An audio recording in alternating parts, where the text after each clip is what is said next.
Bugun biz ziyodatliklar bilan qiziqarli intervyu olamiz. Qani ketdi. Mana intervyu boshladik. Savol bersam bo'ladimi? Birinchi sevgan qizingiz ismi nima bo'lgan? Madina, rahmat.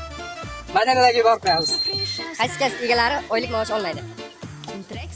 Qaysi kasb egalari oylik maosh olmaydi? Bilmadim.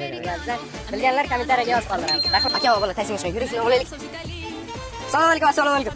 Intervyu olsak bo'ladimi? Tasavvur qiling, bir kunga o'g'il bola bo'lib qoldingiz. Nima qilgan bo'lardingiz? What? Qiziq savol. Tasavvur qiling, bir kungina umringiz qoldi. Agar moddiy taraflama bilan sizga borasiz ekan.